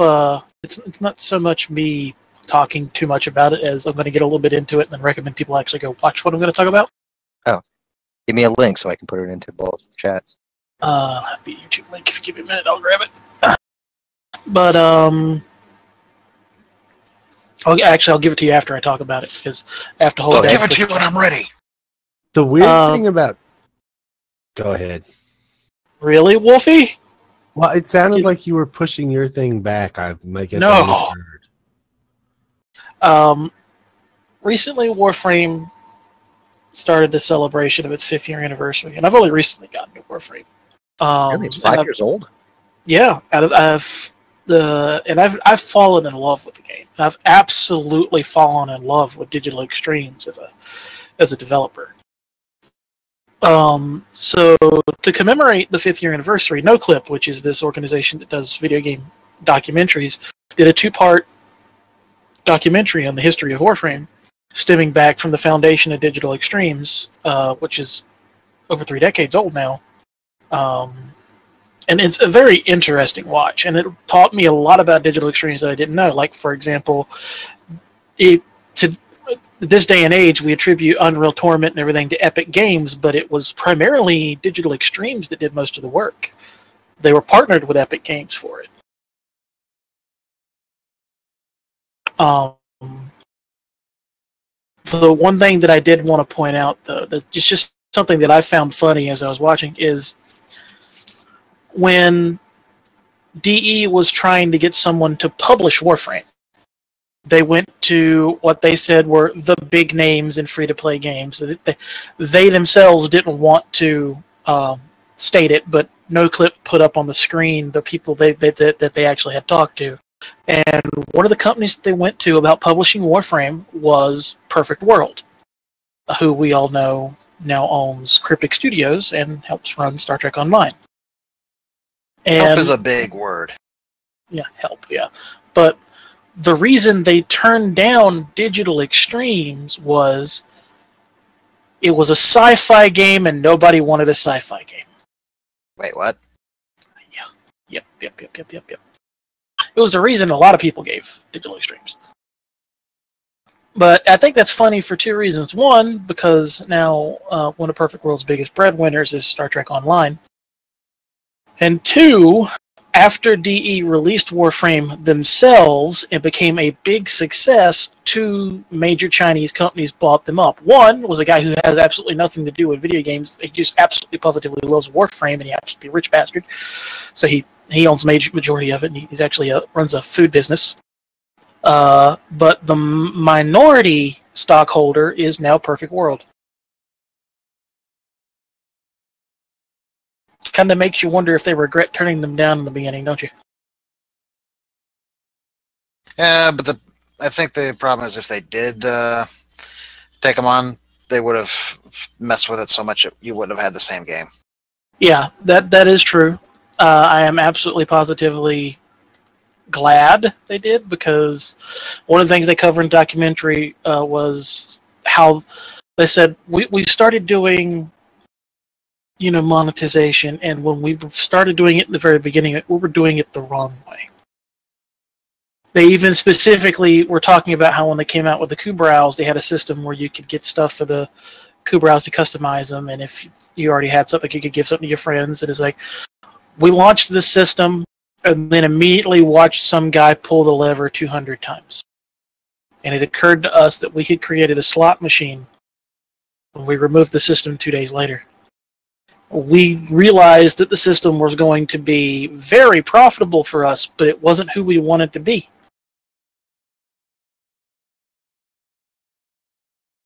They have ethics. They have ethics. There's a link to part 1 in the Cantina, Adam. If Adam's even there. I'm listening. I'm here. But yeah, I found it very, very enlightening. Like the fact that the guy who basically founded DE, he had never intended to actually do games as a business. He intended to do games as a hobby, and he's been doing it since the ye olden days of video gaming. Back in my day. And how one of the reasons that Warframe was able to succeed the way it was is because of the unique, stressful situation that Digital Extremes was in. Digital Extremes was consistently doing work for hire work to try and keep, because they wanted to keep their group together. They wanted to keep the business going, and they had about 250 people. And for an independent production company, that's a lot of people to pay. And it ended up being a boon for them, because one of the things that someone told them was going to be why they were going to fail is because there was no way they were going to be able to consistently update Warframe because of how advanced it looked and everything. And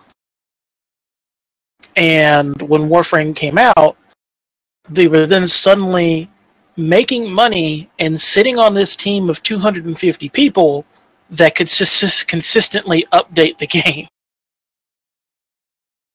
And I'll be honest, Warframe does update a lot. I have sat and watched Warframe update 5 times in a day. That's a lot of updates. Like most game companies, they'll release an update and there's a bug, and they'll either, if they're a good game company, they'll fix it the next day. If they're like Bungie, they'll fix it in 3 months. Digital Extremes will try and fix it in 15 minutes.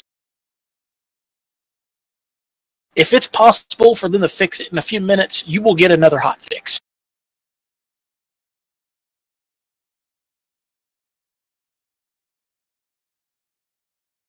But I provided a link to the first part of the documentary. You can get to the second part from there. It's a very good watch.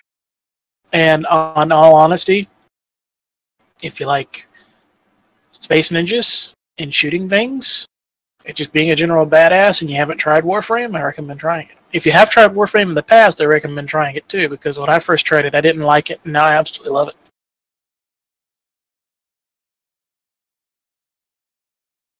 Well, you should probably put a link actually to them, like for our Twitter feed to them. Maybe they'll listen in the future. You never know. Maybe. They seem to be very well aware of their players and other media, to the point that haven't they kind of messed with their players? I'm going to tell you the story of Tactical Potato. So, Do tell us the story of Tactical Potato, sir. Tactical Potato is a Twitch streamer for Warframe who, after a Warframe called Hydroid first came out, basically released this video. Sorry, I had to cough for a second. Talk about how he felt at the time. It was very lackluster, very weak, very unbalanced, and in a poor way. That it wasn't really worth his time. Some of his followers, as a joke, then started gifting him Hydroids. Eventually, he turned off gifting so he would stop receiving Hydroids.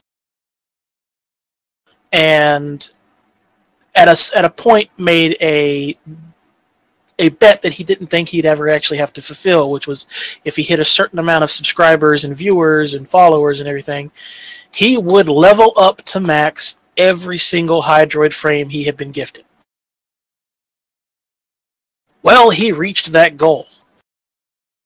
And Digital Extremes being Digital Extremes, despite the fact that he had turned off gifting, turned gifting back on and gifted him, I believe, 30 additional Hydroid Warframes. That's a total of how many? I believe he had to do at least 60. Wow. It's beautiful. You can watch it. If you look up Tactical Potato on YouTube or Tactical Potato Hydroid on Google, you will find a link to it. It's beautiful because he opens the in-game mail, and all you hear is his headset drop to the desk, and he's Irish. So you hear, fucking hell, and then you hear him stomping off. He made good on the promise, though, as I recall. He made good on the promise. He leveled every single Hydroid Warframe and then sold all but one. And he hated everyone for it. Yes, he hated everyone for it. But no, Digital Extremes is probably become my favorite company in the past several months because of my experience with Warframe.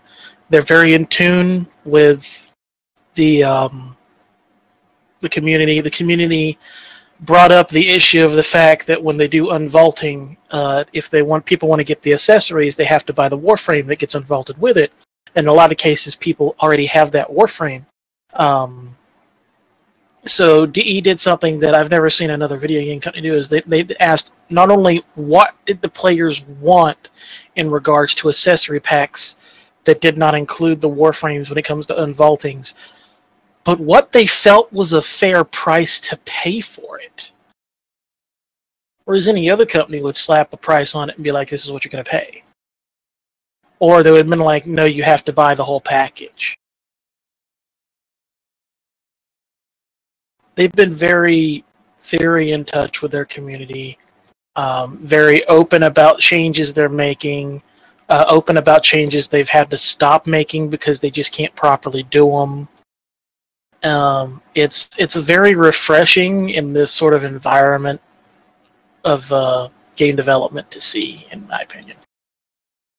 Well, it's Also, nice to see. Yes, Firefly. The Warframe soundtrack is really good, especially the music for this the second dream. The music for the second dream gives me goosebumps. Well, I'm just reading an article here. You were talking about great customer service and listening to your fans. The complete opposite. I just realized this. I completely forgot that this was coming out today. EA and DICE have released the latest update to Battlefront 2, which now hopefully fixes a lot of the issues. Didn't they unlock all the heroes or Yes, something? biggest one is that they unlocked all the heroes. The heroes are now available to play right from the get-go, which will be very nice, so you don't have to pay monstrous amount. I mean, even though they did drop the price on Luke Skywalker, Princess Leia, Darth Vader, and stuff. I mean, a lot. They dropped it to like 10,000 credits, which was fairly easy to get. I mean, I was up to 7, and I'm only like a level 3 in the game. So, I mean, it was pretty. I mean, and you gain credits for either doing just the arcade stuff, or grinding, or playing the actual story game. But now that they're all open and they've retooled it, so the multiplayer progression will not rely solely on the lockboxes, which is what the problem was before. When they got rid of the lockboxes, it made playing the game near impossible. So I got to update it now. So I'm gonna, after the show, I'll probably sit there and open up Origin and update everything, and I'll give it a whirl and see what happens. Because I think I played it on multiplayer 3 times because it was pointless to play the game. It was near impossible to play the game because it was like you couldn't do anything. Can we also point out that, they couldn't do cosmetics in Battlefront 2 because it would interfere with canon? Like what? Don't you remember that was an excuse given by an executive? Oh yes. That's right. It was. And now there's cosmetics in Battlefront 2. Yes. And did it been revealed that there had been cosmetics sitting and waiting to be turned on in Battlefront 2 since the game launched? Which would have been, it would have been lockbox cosmetics. But now they're the loot crates, as they call them. they've changed it now. So I guess the crates still exist, Mhm. just not anywhere near what you. I mean, they're not needed to do anything in the game comparatively what they were. It Well, was you needed. I mean, you needed them to do anything, and it sucked. By the way, did you see that mod that converted the texture of the loot crates? No. It added the words in a proper Star Wars font, a sense of accomplishment. Now I gotta say, because of the visual styles of the game and the fact that it really is on par with the films themselves, looking past all the technical crap and the monetary crap, as a Star Wars fan, this is the game that you always wanted to play because it was like being immersed. I would love to see this in VR. I know there's a VR version out there, or there was. There was like a VR beta of it. I would love to see that in virtual reality, where you really were immersed in it because it looks like the films. And as a Star Wars fan, that's what I really enjoy about it. But when it came to actually playing the game, I mean, I've only owned the game for a month, and yeah, I played the arcade I played the campaign on the easiest level, finished the campaign all the way through. I got to go back and do it now on the regular levels and stuff, just because now that I know what's coming, I'll at least be a little prepared for it, even though it's going to be harder. But now that everybody's available, I'll go online. I will definitely jump online and play it more multiplayer. As long as there aren't too many people out there with like their aim bots and all that kind of crap, because that just makes the game horrific to play. I mean, the cool thing is I can go back now onto the original Battlefront, and because everybody has switched over to Battlefront 2, a lot of those guys who are running aimbots and all the hackers and stuff like that have left Battlefront and moved on to the other game. So now I'm playing Battlefront as a level 19, and I'm not that high up. I mean, you can keep going, but I'm playing against guys that are 2s and 3s because they're just now beginning to play the game and kicking some serious. Yay! But yeah, that's that. I mean, it's like it took anger for them to change anything in Battlefront, whereas with Warframe, it was like, oh, what, you don't like this? Let's fix that. Oh, this isn't working right? Here, hold on, we'll fix it. We'll fix it. Personally, that's much better customer service, in my opinion. It is. You build up loyalty in your customer base.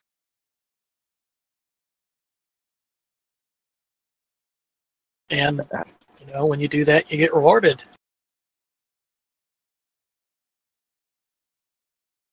I mean, Jim Sterling, who doesn't like spending money on free-to-play games, period, has actually said this of Warframe, that he mostly loves Warframe's method of free-to-play.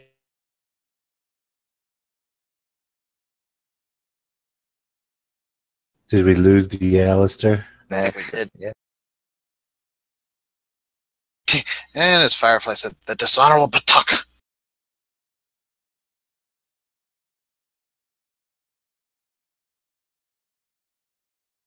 Well, it would appear that the Russo brothers have come out and said that no, the Netflix characters will not be appearing in Infinity War because, and I haven't read the article, but I guess it was discussed. I guess Discord disincommoded Alistair. Discombobulated him. But anyways, you were saying. Oh, we apparently lost Adam too. I'm here. Oh, okay. Oh, no, I guess because now the articles are popping up that the Russo brothers have addressed why the Netflix characters and the television characters will not. I haven't read any of the articles. I haven't read the interviews, so I got to find out why. But I guess there was no room. They said there was no room for them because for the next 2 Avengers films, because it was just, we've already got so many characters in play that to add more would have been impossible. Which makes me think that. But so then, who were all the characters in the movie? Where are they getting know. these numbers from? I don't know, but you know what? I'm thinking they're just saying yeah, but something really is in the work. I could be completely wrong, but this sounds like it's not con to me. That's not. You hear me now? Yes, we hear you now. I don't know what happened there. I could hear you guys perfectly fine. Same with me. When you guys kept telling me I was gone, I could hear you guys. I was literally sitting here for like 15 seconds going, ah, did nothing.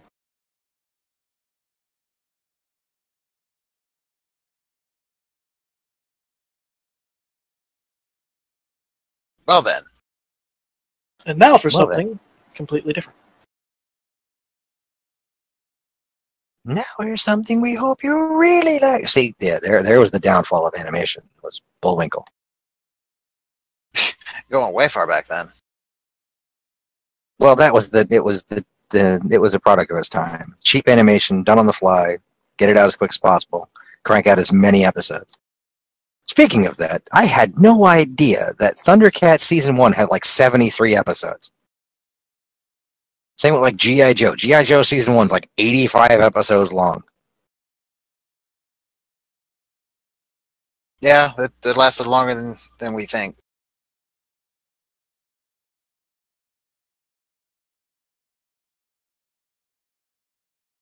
And apparently we've totally thrown ourselves off. Or we've totally gone silent. I'm here. I'm here. Okay, guess not. We all just suddenly like, whoa, that's a lot of episodes of G.I. Joe. So many episodes. Let's see. Season 1 of Thundercats is 65 episodes.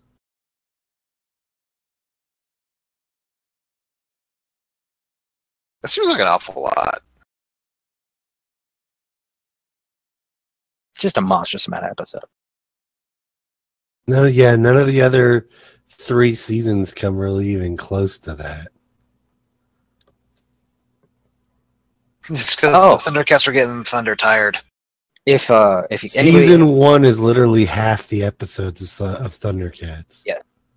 If nobody's seen it, or if you're a fan of the Orville on Fox, I guess the cast and crew, or cast and writers and producer and director and stuff of the Orville were at, I can't remember the name of the place. They had some sit down where they had Gabe Koner appears in that. Yes, Gabe Koner appears in it. Well, he works on the show. They actually call him out too. Isn't that Gabe that works? But it's actually a pretty good watch where you find out why the Orville is what it is and why Seth MacFarlane wanted to do the show. And I think he's right. I mean, he actually said, well, I was like, you know what? I would have said the exact same thing, and I would have done the exact same thing. Because to put it long and short, he when asked why now, why would you do this now? Why was this? And he said, because I was tired of turning on the TV and there was never any hope. Everything was dark and gritty.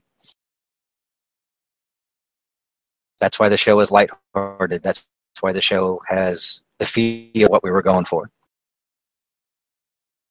Which is pretty cool, because he's right. Yeah. Because there was no hope. Oh, I have to apologize. I believe when we talked about the quality of G.I. Joe earlier, I think I reversed it. I believe it, instead of going from DIC to Sunbow, it went from Sunbow to DIC. Corrections on the fly, folks. But at least we give you the corrections. Yes. But we're looking on the 2-hour mark, and what are we going to do now? Last call is what we're going to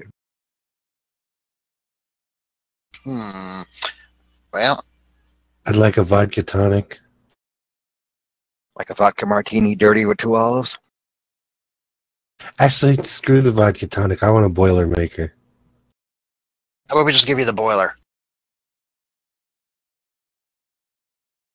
We're on a budget, man. It's just going to be hot water. That's it. Our budget's so tight, we still have to sell your car. Yeah, we got to sell your car to give you the boiler. On a side note, my car. For some reason, my website email is all of a sudden working again. It wasn't working for the longest time. So if you're trying to get a hold of me through my website, which when I picked up this commission, the guy contacted me through DeviantArt of all places because he couldn't get a message through to me. It wasn't working. I apologize. If anybody's been trying to get me through my website, wasn't going through.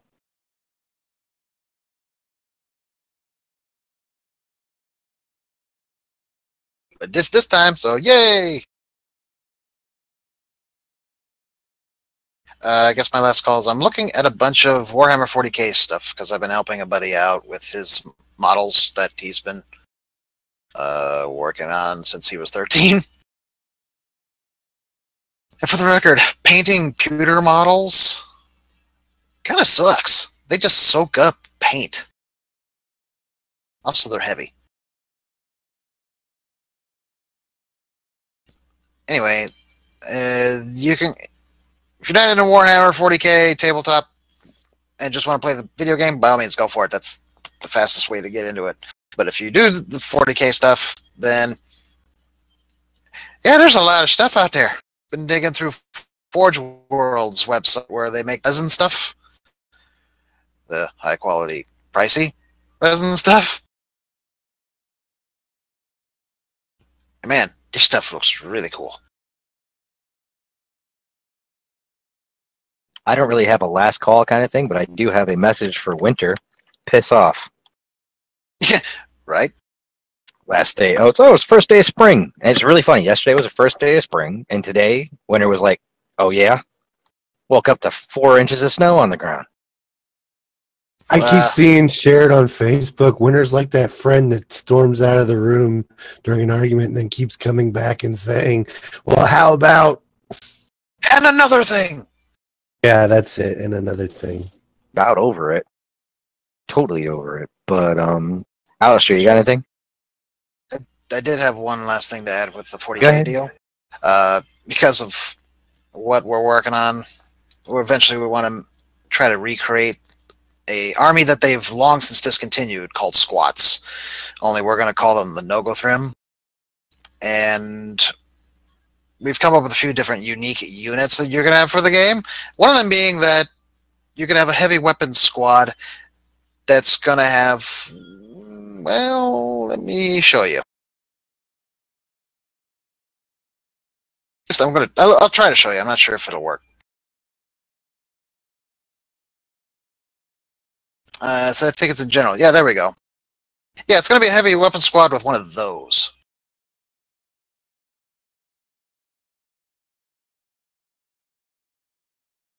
Gatling guns? Yes. Specifically, an aircraft Vulcan cannon, or they call it the aircraft Punisher cannons. And we're going to put. We've talked about maybe getting an image made where it'll show like 6 dwarves. One's a gunner. One person's like in the drum, making sure that the ammo's floating, while the rest are loading the thing. Well, let me phrase that. Most are loading it. 2 of them are running cranks on each side of the gun. But because it's such a big gun, when the crank goes down on one side, the dwarf is hanging on and up in the air on the other side. We're definitely going for the ridiculous side of things with this.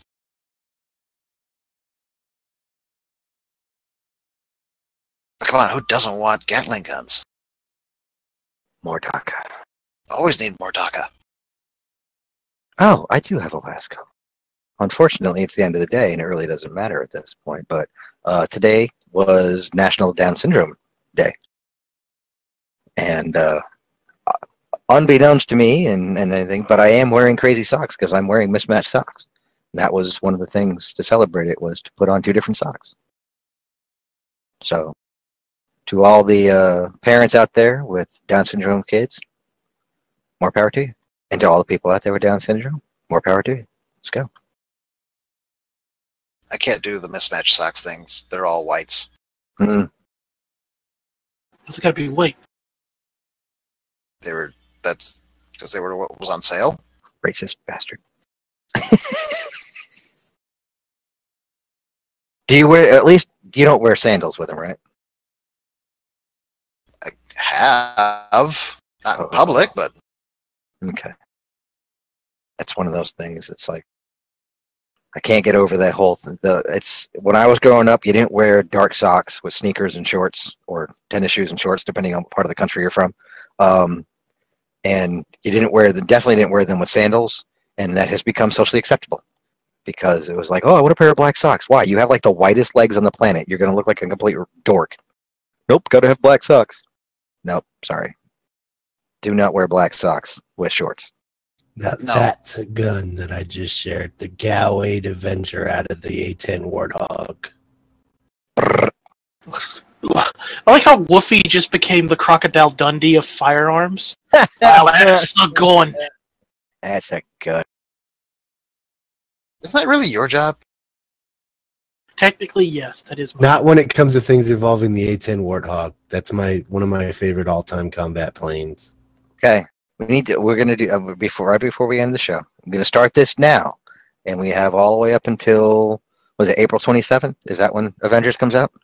Yes. We will have to settle our bets on that point, and we'll not settle our guesses and bets. Who dies in the Avengers? Everyone. So I'm gonna put it right out there. If Thanos gets his way, half of the people. Okay, half the people. Well, they've already said that the next movie afterwards is not a direct sequel, but instead follows different characters. Okay, but we already know that at least 2 characters are going to die. Has to be at least 2 of the original Avengers are going to drop. My best bet is on Captain America and Tony Stark. Yeah, I'd actually follow that one. I'm betting on Hawkeye.